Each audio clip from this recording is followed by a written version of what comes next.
How are you? Good. You look Happy good to be on. back in San Diego. You look good on camera. Look at you. Thank you. We have a guest today, Griselda. She likes to go by Grease, Mm-hmm. but I like to call her by her government name, Which is what? Griselda. Okay, I thought you The were going to say full name. Griselda Blanco. She is my random surprise guest today. She used to live in San Diego, and she has vacated to move to Utah for some reason. I don't understand why. How long you been gone? It's about 10 months. So about almost a year. Almost a year. Yeah, Are you ready to come back? I am. I am definitely. I think the first 2 weeks that I was there, I was like, what did I do? But it's nice to be around family. Yeah, she left for family. Me, I ain't built for that. I left for family and to just work on my career and get better experience. But I plan to be back in a few years. What really happened is that first winter swung around, and now she ready to come back home Yes. because it was 72 degrees here a few days ago. And it's over there, it's about 20 degrees right now. See, I'm not built for that, and I'm from Minnesota. Them days are over for me. Them days are long gone for Pierre. It's not fun, but this summer it's supposed to be nice. I plan to get into a few new things. I've only been to Utah once, and that was my drive to California in my U-Haul when I moved here. I think I went through Utah at night though, so I don't remember any of it. It's beautiful. Oh, I'm sure it is. It's beautiful, but it's definitely not California, and it's Yeah. definitely not San Diego. So, Is that like, is it mountainous out there? yes. That's what I thought. That's one thing I remember. I was in this biggest U-Haul you can get. It's like 30 footer. Then I had my car on a trailer behind it.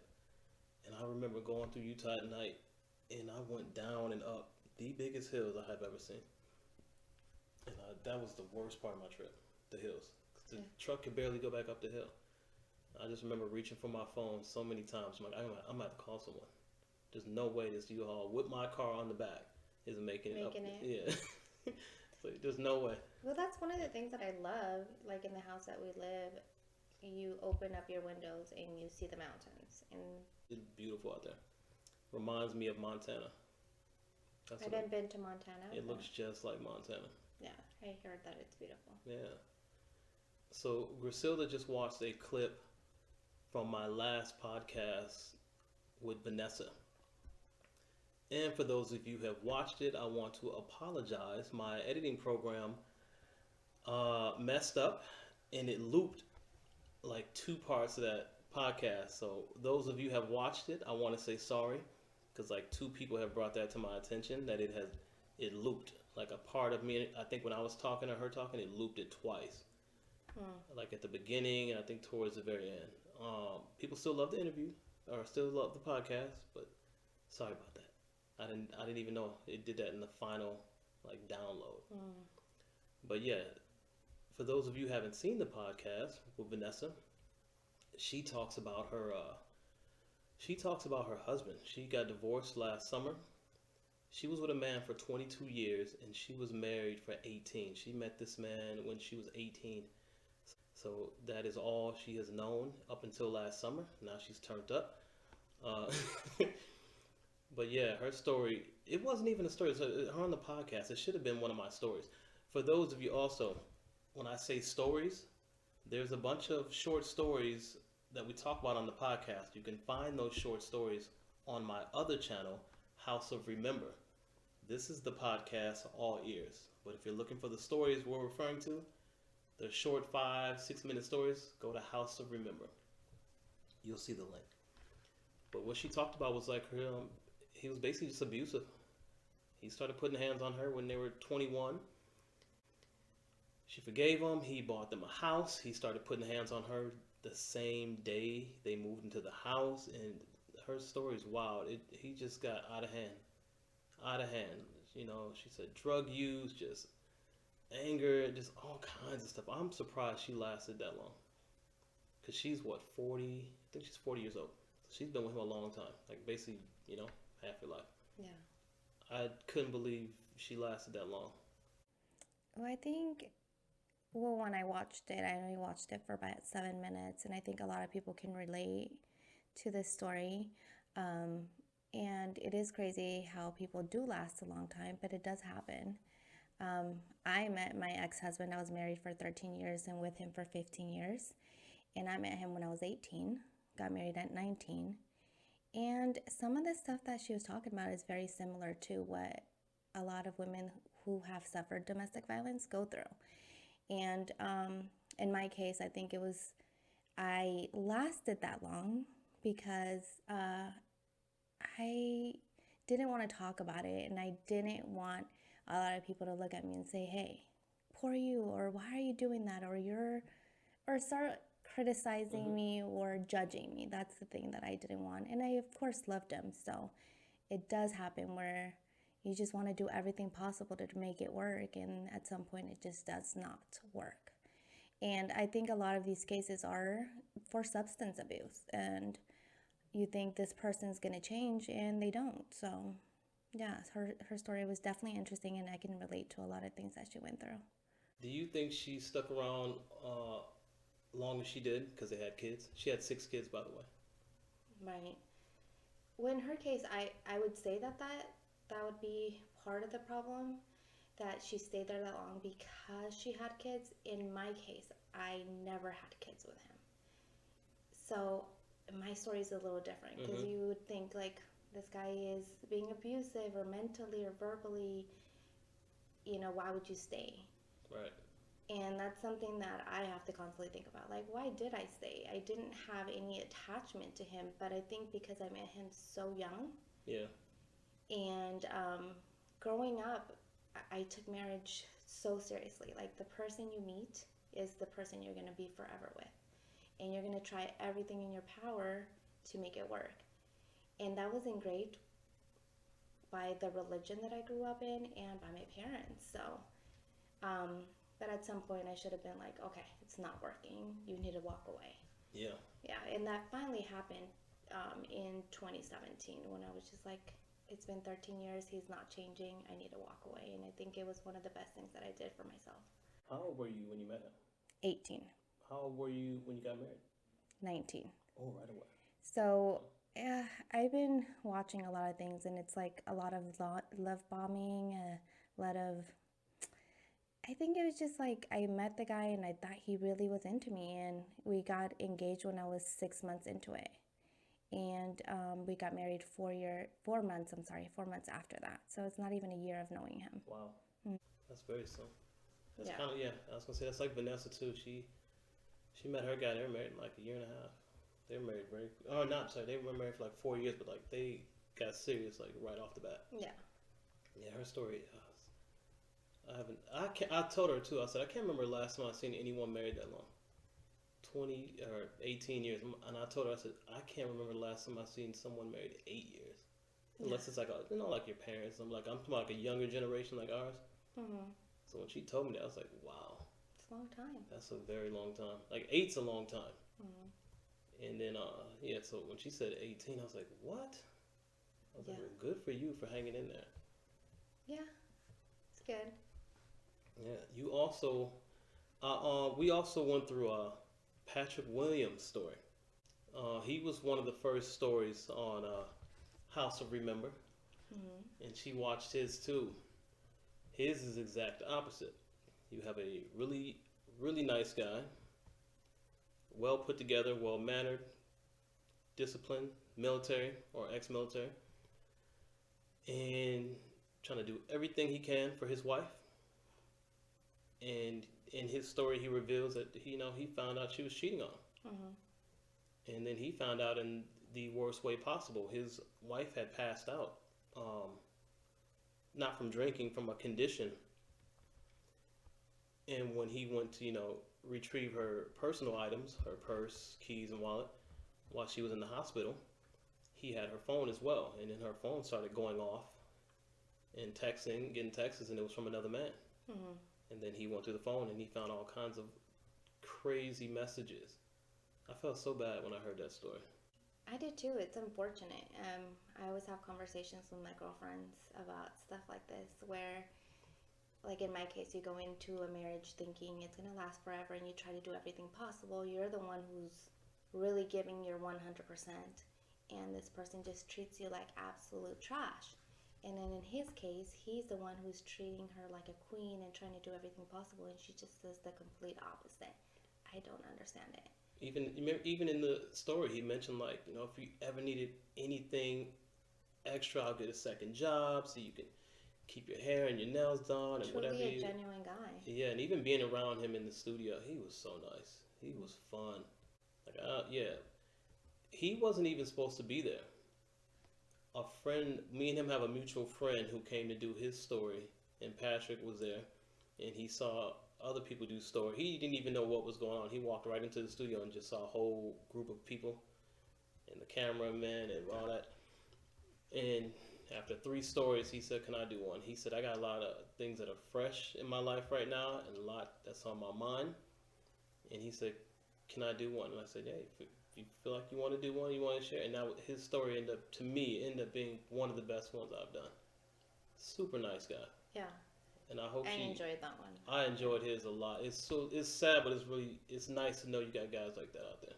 Yeah, and it seemed like he's in a better place. So, Much better place. So I am starting to understand that everything you've gone through is a teaching lesson. It took me a while. Like for some reason, for a while I claimed to be a victim and say, why is this happening to me? Why is this doing it? But now I look at him and I don't have any ill feelings towards him. I don't want anything bad to happen. I genuinely still care and love for him. But I think he was my greatest teacher because he taught me so much about myself and what I went through, what I can tolerate, what I don't want, what I do want. So it's teaching moments. So we all go through something and we should just come out of it saying, hey, it's a teaching moment. It will make us a better person. I wonder from his side if he's saying the same thing. Like, yeah, I lost my woman, my great woman, for me doing this and that, but I have learned and grown. I think if he's not saying it now, maybe in a few months or in a few years, he's gonna think that's the greatest thing that's ever happened to him because he's coming out a better man.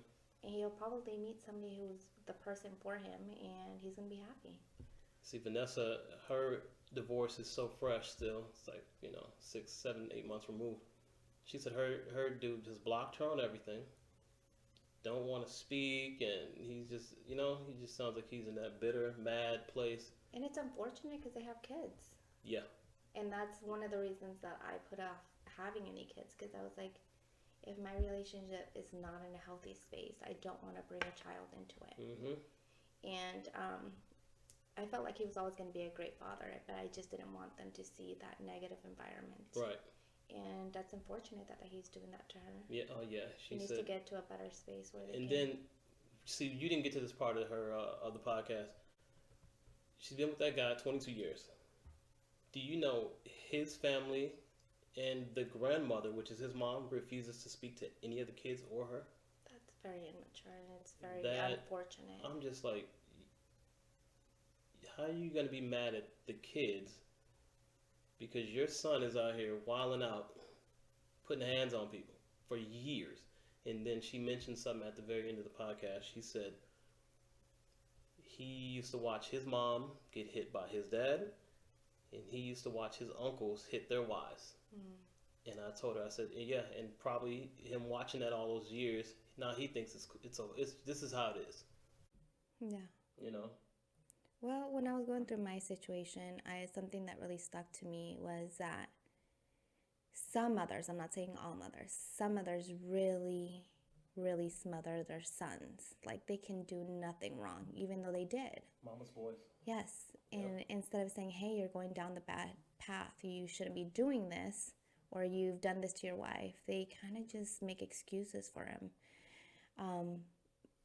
In my case, I remember having a conversation with one of their family members, which was a female, and she's telling me, like, that's something that we as women have to go through. Wow. And you have to deal with it. And that to me was hurtful, because you're going to them thinking, hey, you're going to be a female role model for me and you're going to tell me, like, no, that's wrong, walk away from it.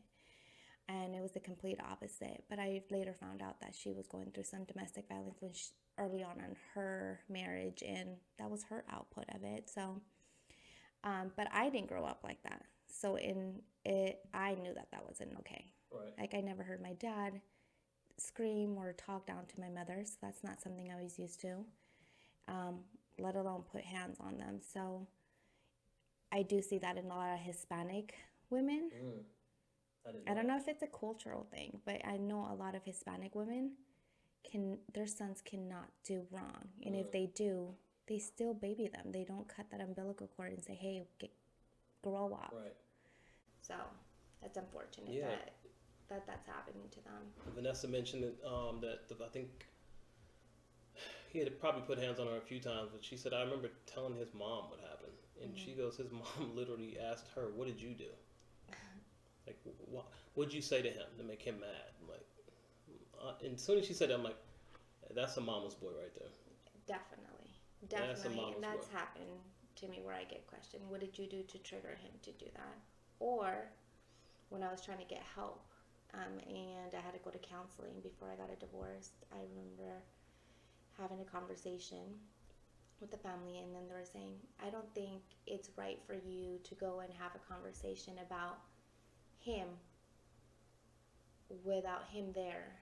And I said, well, I'm talking about myself, trying to get myself better. But that's when I knew that we weren't on the same team. Like, you can see that your family member did nothing wrong. Yeah. So that happened. Why didn't you bring him? This is not about him right now. This is my time to speak.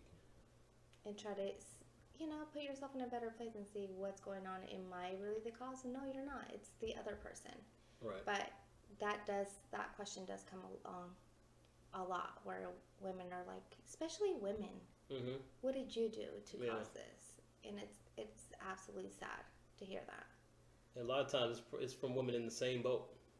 It's from women in the same boat, and they're probably thinking in their heads, well, I just shut up and let him do whatever, so you need to shut up and let him deal do whatever. with it. Like I told you, that's something women go through. No, they do not. Not every woman has to go through that, and it's not okay. Yeah, because you can tell when a woman is not going through that. They'll hear that story and they'll be like, oh, hell no, we need to go over there right now. Yeah, and they're very compassionate. And how can I help? What can I do? Yeah. But you're right about that. Women are like, what did you do? Or they're in the same boat. Yes, or it's happened to them. And they feel like, oh, well, you need to be, this is happening to me, so you should deal with it too. Exactly. That kind of mentality. Because you can, like I said, you can tell when there's a woman who that has not happened to, or they're not putting up with that shit. They'll be like, oh, he did what? Oh, grab your shit. We need to go get Derek, and we need to go over there right now. Yeah. That's how the women in my family sound. As soon as someone even remotely hints they got hit, call this guy, you grab the car, you put the kids over here, we're gonna mob over there real quick. Yeah, and they say that's not right. You shouldn't be going through that, and it's not your fault, not the other way around. Right. Yeah. Yeah, it's crazy. It was nice to hear Vanessa, like, she finally built up, the nerve and divorced this man and got up out of there. Some women never get out of there. It's the hardest thing to do, because you feel like you're a failure. You feel like there's something else that they might change. They're not. Yeah. It's happened multiple times where I gave multiple opportunities and it just continued. Yeah. My physical stuff only happened for, I believe, 4 years, and it wasn't on a daily occasion. It was like I never knew when it was going to happen. It was usually when he was drinking or he was feeling insecure. So that to me was even scarier, because I was always on edge. I was always on fight or flight. I never knew when it was going to happen. Later on, it was like more verbal and abusive things, but it's still hard to go through that. And when you finally get ready to do it, you're done and you leave, and that's it. But it takes a long time. I was talking to my therapist, and they were saying some people have to leave 7 to 10 times and come back. And I definitely did that. Yeah. And until you are ready and saying, hey, enough is enough. Yeah. Yeah. So I'm happy for her. I'm happy that she got out of it, and she got out of it alive. Especially like he got sons too. Like I don't know how many sons he got out of those six. I think the majority of her kids are boys. But like, what do you even? How do you even look at your sons after that? Because remember, she said in the part of the podcast, she said he hit her. Then the boys started going after. You know, she said they jumped on his ass. Yeah, trying to protect her. Trying to protect her, and she's like, yo, they're fighting in the living room, fist fighting. Dad. Next thing you know, they're still fighting all the way past her into another room. I said, man, when them boys get a little older, I said, you know what I mean? They're going to end up really putting hands on that guy one day. Yeah. Because they're never going to forget that. No, and it's traumatic, and hopefully they'll look at it and say, hey, I didn't appreciate this, I didn't want that, and can go completely opposite. Because some people just repeat that pattern. Mm-hmm. Yeah. I told her, I said, man, I hope you never run into him. Yeah, I said, I think she ran into him, she said. I said, have you ran into him since the divorce? And I think she said she ran into him. And I said, how'd that go? And I think like they saw each other and he just kept going. You know, I think he's just so mad at the whole divorce. I'm like, you can only put someone through that for so long, and you got the nerve to be mad. Mm-hmm. I was actually telling her on that same podcast, I have another friend. She lives in Florida, and she met a guy back in the day in LA, and they got married. They were doing long distance for a little bit, like a year and some change, and they ended up getting married. And he ended up moving to where she is, in Florida, and they ended up married for like 8 years. And she makes great money doing her thing, you know. And he's working like little odd jobs, but he had all these little projects going on, and she said. And he asked her, like, you know, I think I'm going to quit my job for a little bit, you know, because they had no kids. She was making six figures. They're doing good. And she told him, I'll let you take like a year. Let you take like a year and a half off and just focus on your projects. You know, I believe in you. You know, just do your thing. And they had like a nice big house, everything. He did nothing for a year and a half. Wow. Just hung out, bullshitted around. She said not one project got off the ground. Mm-hmm. Just did nothing. They didn't even have kids. Just did nothing. So she ended up leaving him. Now at this point they've been together 10 years. No, married for like 8.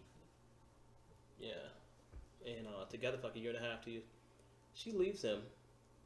His whole family refuses to speak to her, and that's how I was telling Vanessa. I'm like, that story sounds so familiar, because you know that her husband's family won't speak to her after 20 years of being in each other's lives. But same thing happened to my friend. Like she divorced him like about 2 years ago. Sisters won't speak to her, his mom, his parents. I said, man, how do you...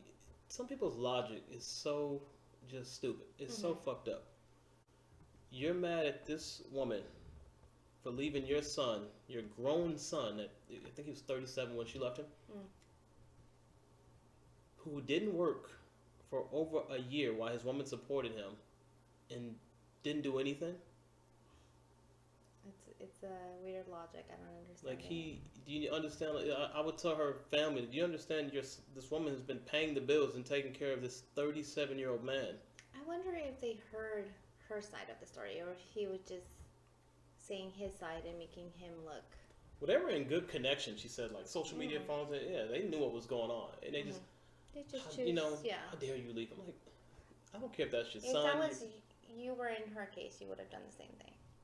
You would have left. Yeah. Like, can you imagine what I can get done if a woman came into my life right now and said, Pierre, you don't work for a year and a half, 2 years?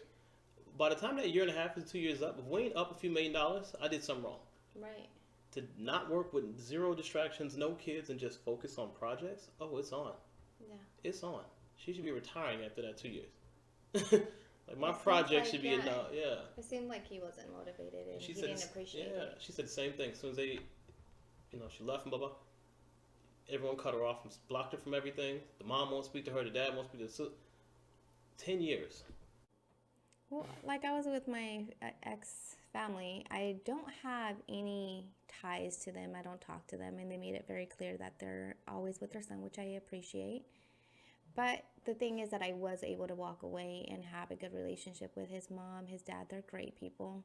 His sister's amazing. So, and if I ever need anything, I know I could call them and they would be there. So, even with my ex, I think now at this point, I can just call him and say, "Hope you're doing good," Yeah. and walk away from it. There's, When families cut people off like that after these long relationships, it's shocking to me because my family does the exact opposite. wow. If I got a girl and she's in my life for a long time, even my cousins, if we split up for whatever, at the family next family event, that girl's gonna be there. That's amazing. And she's gonna be there because my mom, my aunts, they've called her, girl, come on up here. Yeah. You know. No, I completely, I spent, since I was 18 to 32 with this family, and we just don't talk. But I know if I were to see them, I can say hi to them, but we just lost that connection. Yeah. We're just not close It's so anymore. weird when families just, you blocked, and, like, how dare you leave my son for, taking care of him for 2 years. Yeah, that's a little strange. And Well, same with Vanessa, like his family, like the grandma. You're not gonna see your 6 grandkids because your abusive son. yeah, that's unfortunate. That don't even make sense. Please find the logic in that. You know, like that's just wild. Like you said, some families and some people's logic is just ridiculous. For sure. It makes no sense, and they know it don't make sense. They're just too afraid and too embarrassed to admit it. But yeah, my friend, when she told me that story, like, I let him not work for a year and a half. I was like, wow. I said, that's every person's dream, man or woman. Especially when you got like ideas and you got projects going on and you trying to, and someone just comes along. Just take the year or two off. I got it. Hell yeah. That would be nice. I said, yeah. And she goes, yeah, he didn't do nothing. Just hung out. Just hung out. And she goes, you know what? The whole year and a half, she goes, I didn't bother him or ask him about what, the behind the scenes projects. One time, she said, I just knew in my head, if this man does not just blows this whole time off, I'm gone. Well, the whole time that I was married, he had a very successful job. He didn't like it, or something happened. I don't want to say his story, but he decided to go into another field, and I have to say it took him like 6 years to get back to where he was financially. Yeah, financially. Good for him, though. But he did it. He has a master's degree. He's doing great, and I'm happy for him. At least he was doing that. Yeah. I was still working, and then when I decided to go back to school, I took off 2 years. So we were supportive on education. Nice. See, I like that. Unfortunately, it didn't work out towards the end, but he got his education. He's doing great. And you did too. Yeah. So. I used to work with a guy. Some reason I think about this story all the time because it bugs the hell out of me. What? I used to work with a guy when I first moved here. He was ex-military, and for the company I worked for, he was like a low-level guy, really nice guy, super fun to be around. When I met him, he had been divorced for like a year and a half, 2 years. He was young too. He's like, when I met him, he had to be like 28, 27. His wife, who I never got a chance to meet because I had a few words for her. He was ex-military. He gave her his GI Bill. Oh. For those of you who don't know what the GI Bill is, after you get out the military, they give you 5 years of free education to pursue whatever you want. That's amazing. That is a pot of gold. That's amazing for anyone who wants to pursue something. But you can also give it to a family member if you don't use it. I didn't know He that. didn't use. He didn't use it, and he gave it to her. She went and got a business degree, and she used it, and did her 4 years, got a bachelor's degree. Right after she graduated, she left him. Like literally. What was the reasoning for leaving him? I have no idea, but I guarantee you, she got that degree and said, I don't need him anymore. And she wasn't working while she wasn't in school. He was, taking care of both of them. But yeah, I'll never forget when he told me that story. I was so pissed off. I would be too. That personally pissed me off. Like, I hate stories like that. She didn't even like stick around for like a few years, like try to work it out. she got that business degree, landed a great job immediately. I'm sure wherever she was, well, she wasn't working that 4 years because he was taking care of everything. Mm-hmm. But yeah, she landed that. She got that job and just took off. I couldn't believe that when he told me that. I was like, that is. I hate hearing stories like that. Those type of stories just they piss me off. And I'm sure it happens a lot more than we think. A lot more. Yeah. A lot more. And I asked him. I'm nosy. I was like, well, how long did it last? And he goes, she left like in like 2 months. Oh my God. Yeah. And I said, basically, she left after she found a good job. Mm-hmm. And he took care of everything that whole 4 years. That makes me feel bad for these two stories that you're telling me. Like, It's they're sad, but it's out here. This stuff is happening, and I'm like, man, this man he was deployed twice. He's in the military for 6 years. Right off the bat. Right out at 18, and it's just like, come on, man, you can't do him like that. well, I hear a lot of stories of women who go after military men. And I told him, I said, man, I know that was your wife, and they were only married. They weren't married that long. They weren't together like super long. Not married that long, but they were together for a while. I'm like, man, you should have gave that. I'm sorry, a brother, sister. You want my GI Bill? You're gonna have to be a direct relative of me. yeah. That's gonna have to trickle down in my family. I understand what you're saying, but when you're married, you think this person is supposed to be the person, and you just want to do everything to make them happy. So I get that portion of it, but when you're married, you think this is your person, your partner, your friend, your lover, everything. So you're gonna try to make and do everything to make that person happy. And he was mad because he's trying to be like okay with it, but you could tell he was mad, but because she went on to make like 3 times as much money as he made. I was just like, ugh. I was like, dude, you shouldn't. I said, you shouldn't. Me and my boss like, you should have never gave that girl that damn GI Bill. You should have gave that to a little brother, a sister, an uncle, anyone. Why did he use it on himself? That's the best investment. That's what I said. I was like, why did you use it on yourself? Yeah, He said, well, because now the messed up part is when I met him, he was just starting to go to college.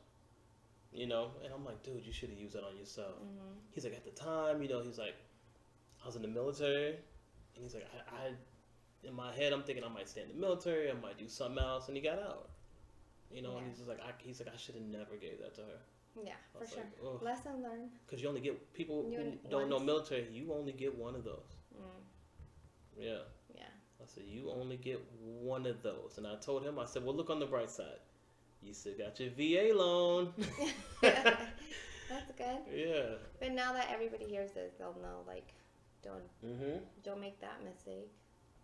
Use it on yourself. Yeah. When I hear about, anytime someone mentions GI Bill, which is in California, the military is here, so you hear that a lot. He's the first person I think of. I always ask people, did you use your GI Bill? They're like, oh no, I still have it. I tell them, use it. Yeah. Or pass it to a sibling. Just use it. Or just use it. Just use it. I'm like, or just pass it to a sibling. Don't waste it. Yeah. But yeah, he's one I always hear about. I'm gonna have to check on him sometime. He might have to come on here. Yeah, and talk about that. Yeah, I might have to call him. He needs to educate everybody out here. And bring him on here, man. I felt so bad, but yeah, the stories have been good though. Yeah. I'm gonna have to show you a few sometime. And for those of you tuning in, check out House of Remember. We got stories being uploaded constantly, and now that the podcast and the channel is out, I'm starting to hear from a lot of people who want to do stories, which is very nice. So if anyone's listening, yes, we can do a story. We are in the San Diego area, and people from back home in my city, Minnesota, are starting to really hit my inbox. So I'm going to have to end up taking the shop over there at some point for a little bit. But yeah, check out the stories. This is the podcast, All Ears, House of Remember. My lovely guest, Griselda. Thank you for coming on here. Thank you for having me. Yes, and maybe you will do a story sometime. That'd be fun. Yes.